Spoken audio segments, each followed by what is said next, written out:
Hi, everybody. Welcome to Tisha Talks.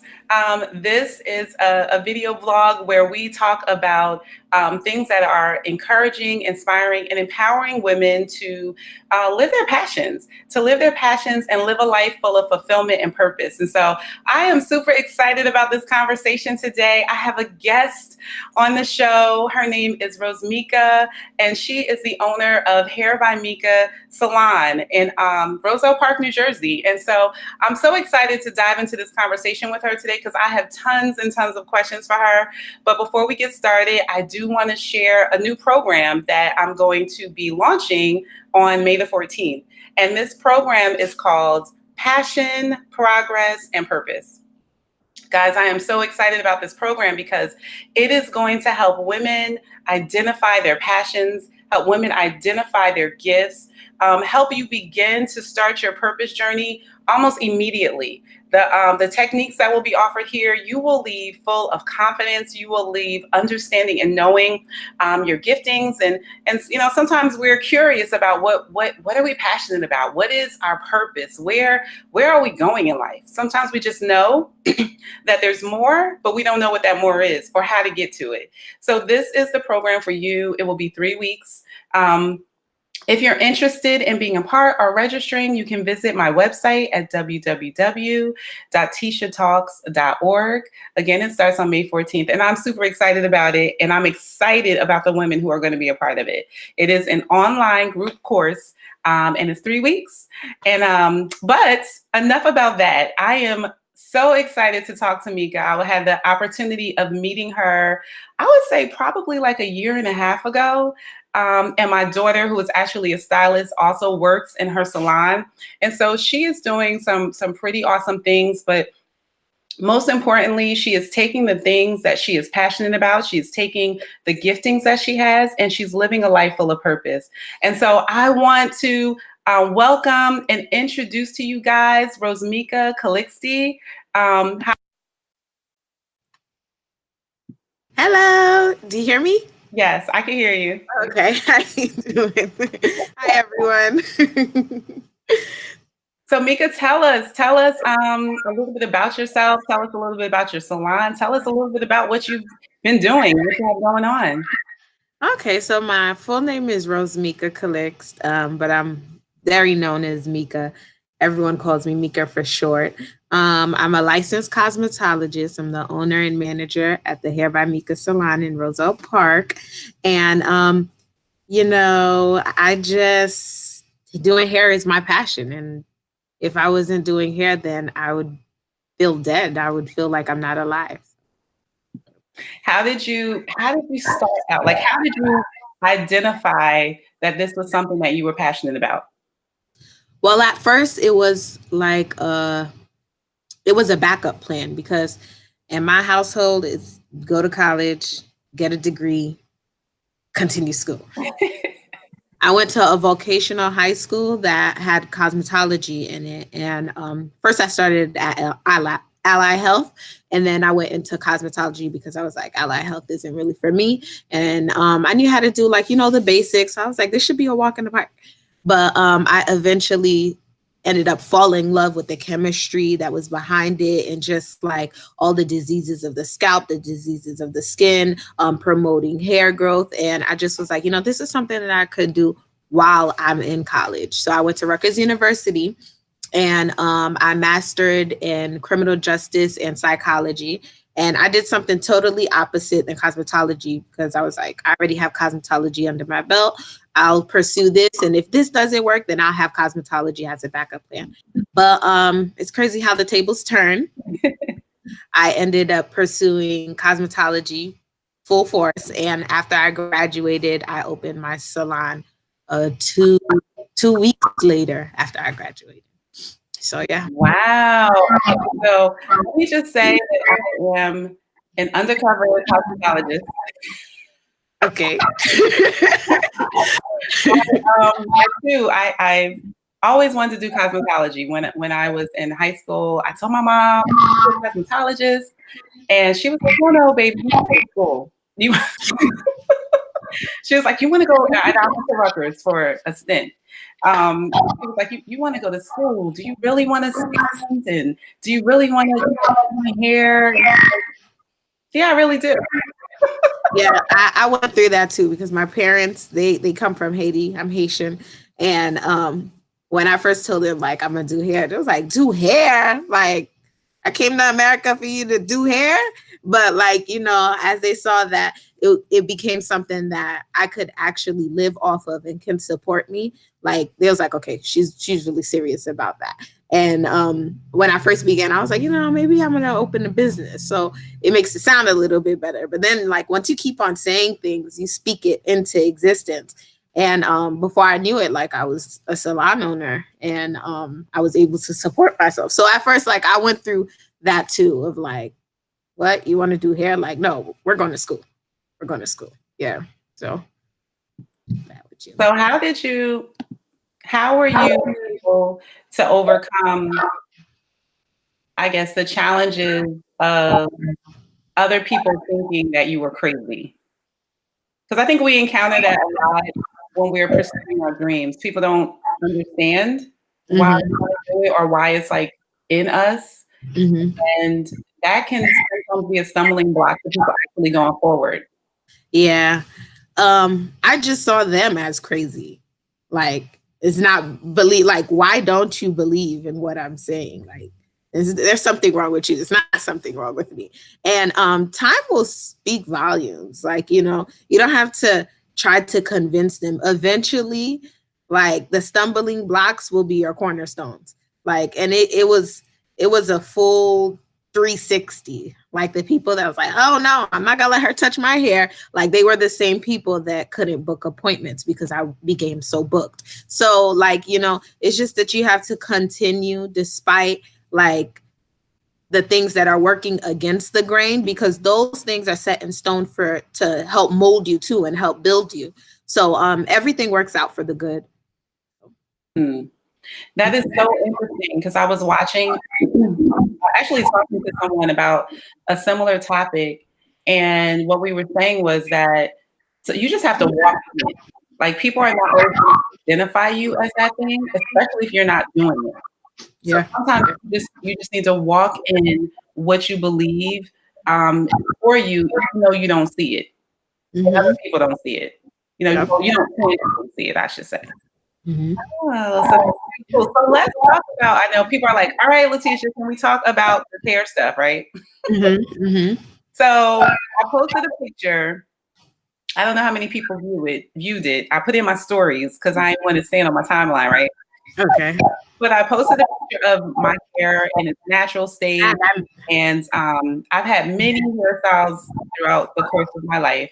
I happen to love wigs just because of the accessibility of it. Mm-hmm. But I know people, tend to struggle with having, so I have relaxed hair. Um, Mm-hmm. no, I have natural hair. I have natural hair. I have Mm-hmm. relaxed hair. But people tend to struggle with, like, what do I do with my natural hair? What do I do with my relaxed hair? How do I maintain it? And so I just wanted to kind of can you talk to us a little bit about, I guess, the differences between natural hair and relaxed hair, or any tips and advice that you might give people who are trying to figure out or like teetering on the line? What should I do? What is best for me? So first and foremost, in the year of 2017, 18, even 16, natural hair has become like, it has consumed the market. Many people are not relaxing their hair anymore. And first, it was a shift for the health of your hair, because natural, relaxed hair, we see a lot of overlapping when it comes to relaxing. When you relax too often, it doesn't give you sufficient amount of new growth, because when you're relaxing, you're only supposed to do a touch up. And the touch up is designed to only relax the newly hair that grew out of your scalp. is not supposed to touch the already previously relaxed part. So people were getting relaxers every 5 to 6 weeks, and sometimes your hair doesn't grow that fast. So there was a lot of overlapping. So many people saw that their hair was thinning, or it didn't have luster, it didn't have a lot of elasticity, it was very delicate. They always had to get trends, so they decided to go natural. Now there's two types of natural. I believe there's people that, like, embrace the natural curl, that do the twist outs, do the rod sets where the big hair just accentuates their natural curl. And then there's another type of natural that just wants to stay away from the chemicals, but they prefer wearing their hair straight or wearing their hair with heat styling. And we call those naturals heat trained naturals. So that's a little bit of knowledge on all of it. Maintaining natural hair, oh my God, like, it depends. Because if you're the natural straight, you might not want to sweat it out at the gym. And if you're the natural twist out, it might get frizzy after, like, your definition might go. You would probably have to use products that's more like a gel base, so that it could clump the curls together, so that it could be a coating between the sweat and your hair, so it won't easily revert. So you have to honestly do what is best for your lifestyle. Many people say, like, go natural, like no heat or whatever. But if your lifestyle doesn't give you time to do, like, to full force go natural, twist your hair out every night, do coatings, do the lock method, like, sometimes, like, it's whatever works for you. So we don't shun the natural straights, and we don't shun the natural twist outs or the naturally curly. We love them all. And we also have clients that have perfectly healthy, relaxed hair. So honestly, it's what works for you. You have to get a great stylist that cares about the health of your hair, so that she won't overlap with your relaxers. Whatever you do, you could honestly be natural and your hair is dying, So it all depends on the stylist. It all depends on your goal and where you're trying to move forward with your hair journey. Wow. I think so. For me, I don't know what I would call, but I'm natural. Um, and it's so weird because I think I got caught up in the natural movement, because I was just like, my hair was thinning. I had just had my son, and my hair was thinning, and I didn't want to perm it anymore. And it was this big movement going on, and I felt like, yes, I should be free to be free. And so I went natural, and then I fell in love with wigs because I still wanted versatility. Mm-hmm. And natural hair care for me was very time consuming. And in the beginning, no one really knew what products to use. I think everybody was trying to figure out, like, what works. And so I had, like, massive products. I had, like, a natural hair care club, and we were trading products with each other. And it was just so time consuming. And so then I said, let me go to the wig. So I do the wigs now, which I love because I like versatility and I like color. Mm-hmm. And what I was finding with my hair, naturally, it grew really fast. It grew faster than it ever grew, because I was probably one of those people that was like perming the permed hair already. It grew faster than it ever grew. But when I started putting color in it, it started breaking up. Yeah. And so then I was like, well, I don't want to, and I'm getting older, so my hair is changing. Mm-hmm. I didn't want to lose my hair. So now it's just kind of like, I wash it, I condition it. I try to keep my hair healthy, but then I never wear it out. Yeah. And if I do wear it out, it's like my hair's not tan, so it's not used to being straight. So as soon as it rains, it's like frizzing up. And then if I go to the gym twice a week, so yeah, I did that one time. It looked crazy. It was over, and I was like, "Wait a minute, what is happening?" So I wonder, for the people who do want my hair to be naturally healthy, but I also want to wear wigs. I think I went through a period of time of feeling like, I guess, shame that I'm not really natural. I don't know if that's making any sense. Yeah. The society, the natural club they're serious. Like, like it's like the beehive. Like honestly, like if you're not wearing your hair a certain way, you're not considered like authentically natural. Mhm, mhm. There's no right, there's no wrong. It's whatever you prefer with your lifestyle. With your dilemma, I would say like there's many styles that don't have to be like bone straight, that you could just like blow dry your hair and put product in it and sculpt it and wear your natural curls like that. But yeah, like it's good to like go back and forth, to let your hair breathe. But there's many styles that don't require you to press it. Like many of our naturals now, like they only press it on special occasions, or like Easter just passed, like they got a blowout, and then they go back to their naturally curly hair. So like it's whatever you prefer, but it is also good to like let it breathe. So And the fact that you take off your wig every night, right? yes. That's that's good. I have a couple of clients that like to sew it on, which is not really my preference. Like, it's good to let the hair breathe. So when I wear my wigs, I take them off. I actually, so I did do that whole sewing in one time, but that was because we were going on vacation. Oh yeah. And I think through you, so I have actually, for those of you who don't know, I'm one of Mika's clients. And what I really appreciated was when my first appointment with her was a consultation. And she took the time to like look at my hair and see what it was that I wanted to do, and then teach me a little bit about my hair, because there's so many YouTube videos and stuff. I was like I told you I'm a hidden cosmetologist, right? I was on YouTube trying to figure out like, what should I do? How should I keep it? What should I manage it? What products should I use? And what I was doing was wetting it and then braiding it while it was wet. Yeah. And like wear my wigs on top of the braids after they dried or whatever. But what you were telling me was that my hair has its own natural hair pattern. And so when I have that curly, kinky pattern, and then I turn around and braid it or twist it again, it's confusing my hair because there's so many patterns going on. And I was experiencing hair growth, but I was also like, I could tell from my roots, but I was also experiencing a lot of hair breakage because I wasn't really combing my hair, which is it sounds crazy.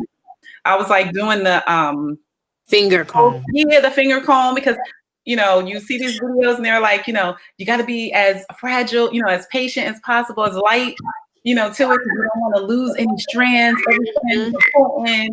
And so I was never combing it out. And I remember you told me like, you need to blow it out a little bit if you're going to braid it. Like, Can you talk a little bit more about that? Yeah, like you could use a blow dryer with a comb attachment, and you could put it on low and just start on the ends to detangle the hair, because with all the styling that we do, we have a curl pattern, and then the braids leave a pattern in your hair. So once you take out your braids or whatever protective hairstyle you have and you just go into wetting it, what happens is both of those things like retreat. Like is the word retreat? Revert. Like they revert together and they will knot up. And hair we usually shed 100 strands a day. Some are microscopic. So imagine some hair needs to come out. Another your curl pattern is reverting, and it still has the pattern left from the braids.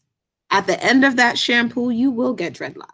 And you will have to detangle your hair, and a lot of hair will come out. So many clients that come to us, they're like, my hair isn't growing. Like, no, your hair is growing, unless you have like a scalp disease or alopecia or anything that like, affects the follicle of the hair that doesn't allow it to actually grow out. If your scalp is healthy and your hair has been the same length for over a year or two, your problem is not hair growth. Your problem is hair retention. So you have to work on the opposite end of your hair. It's not about adding products to your scalp or whatever, but it's making sure your hair is coated, that it's protected, that you're taking your time to detangle. And I always tell my naturals, do not detangle on dry hair. Our hair it increases like 50% elasticity when it's wet. So before it will break, it will stretch 50%. But if you do it dry, it's just going to want to break because it doesn't have that water and that moisture in it that allows it to stretch before breaking. So I would always tell my clients, my natural clients, wet your hair down, detangle it first, and then go into two shampoos, and then you could recondition. But yes, it is essential that a little everything in moderation is good. So like some naturals will tell you like don't put any heat to your hair, but in essence like heat in moderation will work to your advantage. It will keep your hair detangled. It will allow you to see if you have product buildup on the hair, because once your hair is really curly, like no matter what you put on it, it's not gonna it takes a lot to weigh down curly hair. But once it's blow dried and stretched out, you see all the product. So many times, especially if somebody has like a lighter light hair, like a brown or a light brown or whatever, it's easy to think that that hair is dull, so they pack up a lot of product on the hair to get it shiny, and they still don't see like light reflection on the hair. They still don't see shine and luster. So when many times we go and we wash them with one shampoo, and then once we blow dry it, it is so greasy. It has so much product in it. That's where you see everything. So we would sometimes we have to go in and strip it after like doing like two clarifiants. The product is still on the hair. We have to strip it with Dawn, like because that's the only thing that's going to break through that oil and allow us to get back to the surface of the hair. So yeah, it's a lot. So how do you know which product to use? Well, most of our kinkier and coarser textures, to it depends on the look that you're going for, but let's say like we're clumping curls together and we're adding definition. So most of our curlier textures go with moisturizing gel. So what I would say about that is like something that has argan oil in it and that is alcohol free. So many times people used to stray away from gels because they were so like they had so much alcohol in it. Now product has evolved so much that there's gels that have argan oil and that doesn't have any alcohol content. So you could take those and section your hair after like shampooing and conditioning. You could put a leave-in in it first because your hair needs moisture. And then you could just take a little bit of the gel, and then in sections you run it through, and then you take a wide tooth comb and you comb it through. And like there's this method that it's like you take a piece of your hair and you run the product through, and then you just like pull it, you separate the curl and let it like revert on its own. You're not making the curl, you're not twisting it, but you're just letting the curl form on its own. So the tighter textures, we usually go with that. Some of the looser textures that doesn't need that much product to form the curls, to help form the curls and define them, we use like a mousse like Nairobi, that clumps the curls for the looser textures. And sometimes if it's in between, not so kinky and not so like loose, we'll mix Jane Carter with Nairobi. So like you got to see what works for you, but definitely out of all of the styles, the moisturizing gels last longer. They give so much definition, and like they'll stay in your hair for 3 weeks until like you have to wash your hair again. And if you re-wet it, it reactivates the product. So like you'll still feel it in your hair. You could re-wet it and you could like, just comb through your hair again, and you'll be ready to go out the door. Wow. So can you give us some, I guess, top mistakes that people make when they're concerning their hair, or maybe top misconceptions that they have about their hair, whether it's natural or relaxed? Okay. With relaxer, like many people say, I don't have a relaxer anymore. But it's because like they say that I haven't relaxed my hair in 6 months, so I don't have a relaxer anymore. Like no, you still have a relaxer in your hair if you have not cut off all the relaxed hair. So you have to let go of that in order to be considered like fully natural, that you don't have chemicals in your hair. Mhm. Another thing that I would say is for my naturals, well, for my relaxed clients, it depends. Like I have clients that stay with the shorter textures, that have relaxers, that do color also. But remember, the hair is always being cut and being rejuvenated. So like they don't have to deal with maintaining maintaining the color and the relaxer to a certain extent, because we're always cutting the hair. But Right. for longer hair, I would suggest, like, if you're doing a relaxer and you're doing color simultaneously, like every 6 to 8 weeks you're doing a relaxer, and then maybe every 3 months you're doing a color. Choose one, like, just for the health of your hair. Like, it can be done, but with, like, you have to be at the salon, you have to be getting your treatments, you have to be getting your trim. It's maintenance. So I tell my clients, like, choose one, choose the color or choose the relaxer with the longer textures, because in essence, if you do want your hair straight, like you rather straight than curly, you could heat train your hair. You don't have to relax it. So it depends. It varies per person. It varies how tight your curl pattern is, how much maintenance it would take to manipulate it. But it's different for everyone. Would And you say, I have a quick question. Would you mhm. say that that everyone needs to trim and condition their hair? Yes, yes. A lot of naturals think that once they go natural, you don't have to trim your hair. But yes, like just regular maintaining it and combing it. Sometimes the ends will break instead of like stretching. So once it breaks, it doesn't break like at a sharp angle. Like, it'll break and then the ends will open. So if you don't trim it, the split ends will rise up. And that's when, like, you see like your roots are thick, but your ends are thin, because 50% of your hair is not reaching where most of it is reaching. It's ending like mid shaft. So like you do always want to trim your hair. I tell all my naturals to trim every 3 months. And if it's every 3 months, you only have to trim 1/8 of an inch. So it's like an inch divided by 8. That's how small a trim should be. But because people are not trimming their hair every 3 months, like that 1/8 adds up. And then being that the ends weren't completely like trimmed properly, those split ends rise up. So they Wow. cut way more than we intended to, because the split ends rise past like the point where they were supposed to reach. So it's essential that you have to trim your hair every 3 months.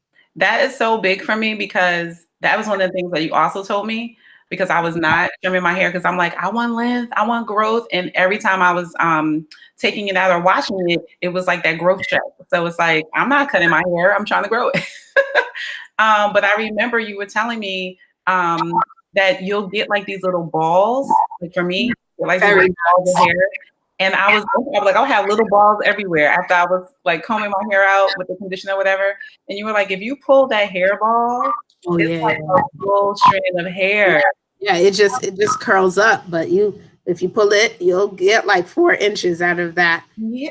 little ball. When That's I realized that I was losing hair because I wasn't trimming it, and then I think one of your stylists, she blew my hair out, and then she put like the white towel underneath it. So white I had towel like this tells the lint. truth. Yes. I had this lint, but like I could see through it. It was so thin.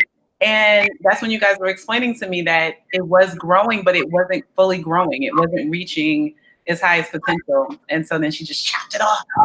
But yes, I think a lot of people don't realize that trimming is good, Yeah. for the health of your hair. And I Mhm. will say that since then, I do need another. I try to trim myself because but I'm done. You're sad. I feel like I know I gotta get something. But I don't want to see because when she did that white towel, it just showed me how unhealthy it was, and I really wanted like a full density from my hair, and so that was like extremely good for me to discover, Mhm. or for you to teach, So I know that you have this new program that you're offering. Um, can you tell us a little bit more about that? Yeah, so the Hair by Mika salon is offering a system that is called My Story. So what it is, My Story is for goal oriented styling. Like anyone that has any client that has a goal, a hair goal, many times we're unable to achieve it as a stylist in one sitting or in one appointment. So for instance, like some people are a dark black and they want to shoot up to a light blonde. Like, everyone knows that that's could be detrimental in one sitting to shoot up that. So we have stages for that to achieve the color that you want um at a healthy, like in a healthy way. Also, clients that want to work on length, we can't we can't help grow your hair, retain that length in one sitting. Clients that want to work on shine, luster, elasticity, porosity, growing back their edges, focusing on weak points. All of those things are for clients that keep up with their appointments and they're either short-term or long-term goals. So our My Story is designed for people that have goals for their hair, and it's divided into two stories, a short term or a long term. You could book either or. After our consultation, we'll be able to tell you based upon your goal, can we achieve it in a long term or can we achieve it in a short term? So basically, you're assigned to a stylist and that stylist studies your hair. When I tell you my staff, we meet together and we're like, okay, how is your client's hair going? Is she closer to her goal? When will we meet her goal? So we for the next possibly 5 or 6 months, we book your appointments ahead of schedule. So we see you either twice a month or once a month. And that will keep us in charge of like your hair journey. So that if anything like would happen between that time, we could nip it in the butt. We could find it so that we could work towards your goal in the long run. So before we named this system My Story, we've been transforming stories for years now at the Hair by Mika salon. We have clients that came in with major breakage.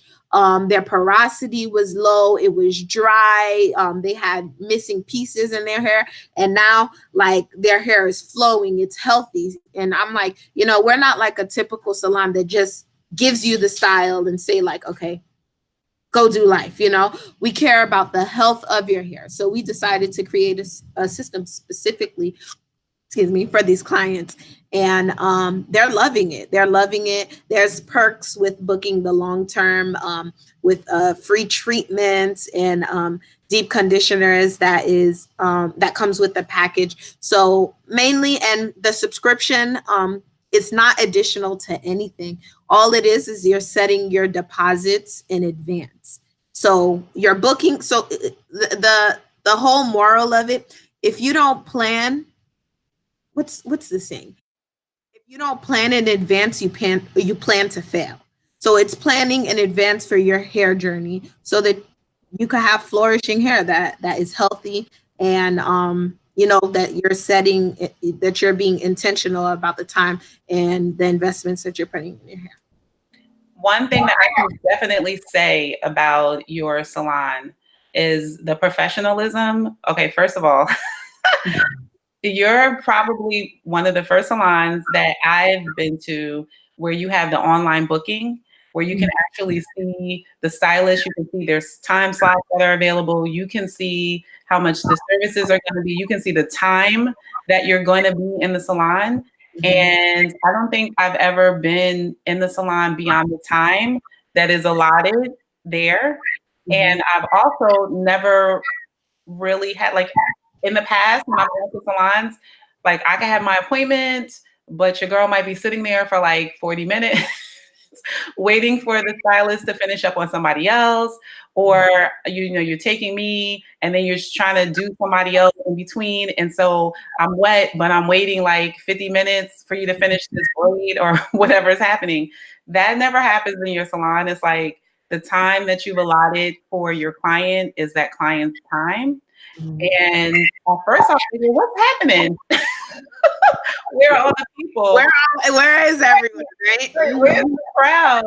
But I realized that now I'm kind of like, well, there better not be no crowd because it's just, just my time. And so I Yeah. think that it's so, when we talk about aligning passion with purpose, right? We talk about taking our giftings and doing something that we love to do, but also doing it in a way that impacts other people. And so that being the purpose piece.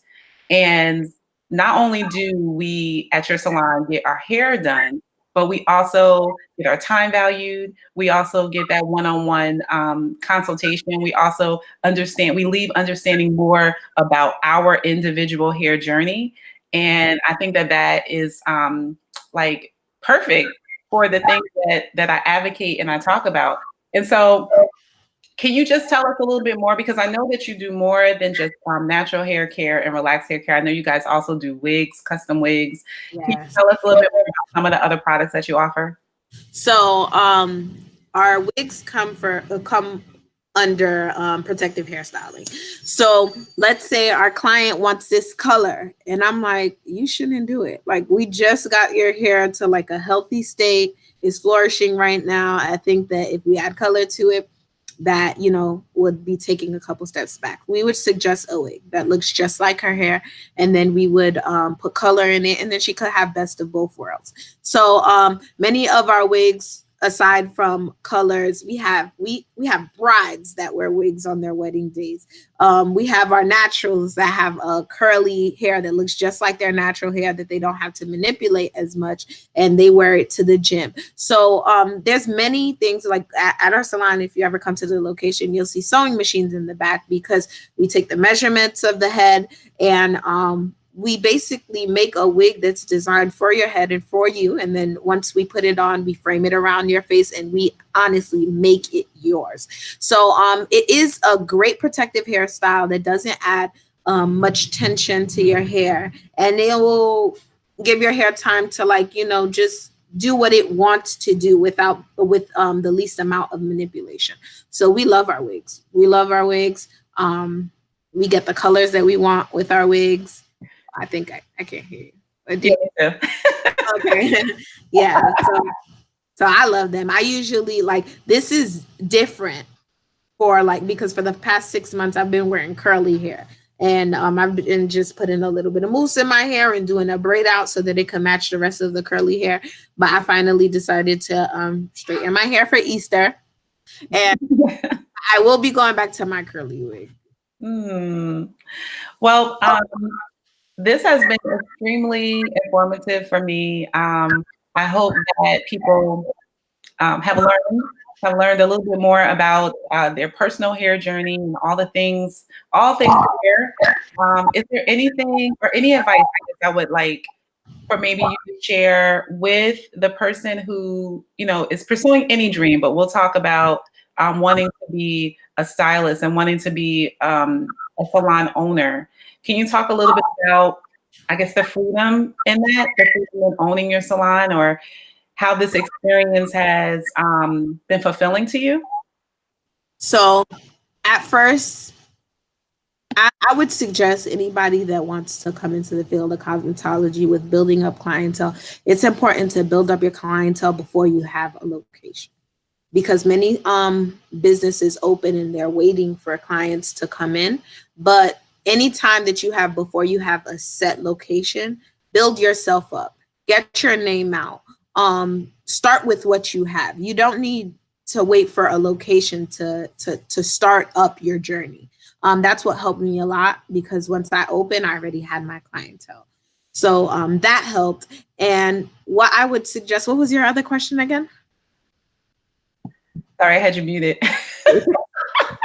My other question was, the freedom that comes in that, because I know you were a guest at one of my conferences, and you were talking about like how you realized that like you did not want to work for people. Oh yeah. You wanted to be in charge of your own destiny or your own life, and so I just wanted to talk a little bit more about what that looks like, or how that feels to you. Yeah, so I was working at Prudential. I was probably like no, 17, 18, working at Prudential in Roseland. And they told me like when I would have to take lunch, when I could take vacation, like when I had to be back. And I'm like you don't tell me when to eat.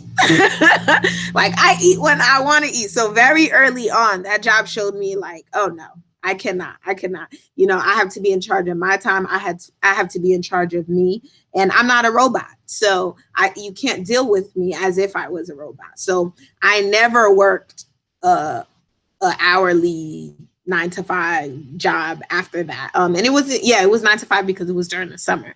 But after that, I just knew, oh no, if I'm doing something, I have to be the charge of it.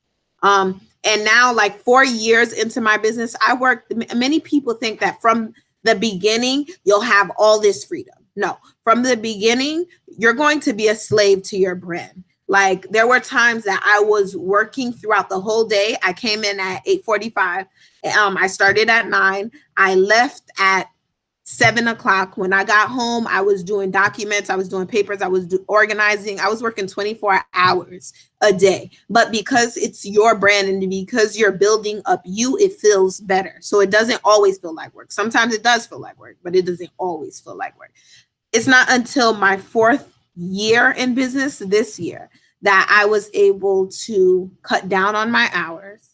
I've no longer work from opening to closing. I have someone to open for me. On Thursdays, I come in at 3 to 9, but my business is open from 9 to 9. So at first, it does require a lot of you, but you're working hard to eventually free up yourself and give yourself that flexibility that you want. Now I provide a atmosphere for my stylists that need more lenient schedules, that are first time mothers that need to run to the hospital if their child gets sick, or that needs that time to be flexible. They could set their own hours. But if you're looking to build your own brand, it does require a 24-hour like devotion. But in the long run, like you will be able to free up yourself and not work as hard. Right. I think that the payoff is invaluable. Right. Yeah. You're going to work. We have to work. We need income. So you're going to be working, doing something. At least be working, doing something that's going to sow into you. And that's going to create the lifestyle that you desire long term to live, and that you enjoy doing. Because I'm more motivated, even, from a Tisha Talks perspective, I'm more motivated to stay up those extra hours or to put in that extra time because I know that it's building not just my brand, but it's also going beyond me and it's doing, things that I'm passionate about as opposed to working for someone else.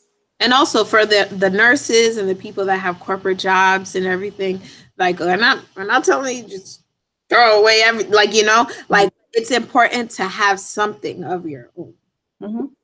If that's what you do and you love what you do and you're working in your purpose, like it's also great to have something that carries on your last name for your children to inherit, for whatever it is, you have to have something. Definitely. As long as you're passionate about it, as long as you're, and I think that there are also seasons, there was a season when you were a stylist. And that served the purpose because it taught you, it gave you techniques, it allowed you to understand what you didn't want to do and what you do want to do. And then there's a season where you're moving into like that hustle, where you're trying to build and build and build. And then there's a season where you're growing and now you're extending it. So I'm extremely happy for you to see how young you are. You're still in your 20s. Yep. And you're doing this thing. You've aligned your passion with your purpose. And I think that is so awesome. So is there anything that you want to leave everyone with? Be sure also to include your information so they know how to contact you. Yes, visit us at the HairbyMica salon. This is the home of our naturals. We love you guys and our relax too. We love cutting. We love creating and bringing your vision to life. If you're looking for a home, it's right here at 115 Chestnut Street, and we're waiting for you. So excited. Thank you for this opportunity. And we'd love to see all of the viewers book appointments. www.hairbymica.co. Yes, I'm telling you, you guys will not be disappointed. I am an advocate for, I only have videos with people and I only promote people that I've actually experienced their service or their product, or I've seen them live certain things out in their lives. And so if it's on TikToks, it is because I am completely confident in Mica's capabilities and her stylist as well. So guys, I'd like to thank you guys for tuning in. And as always, when passion meets purpose, great things happen. Talk to you later. Bye.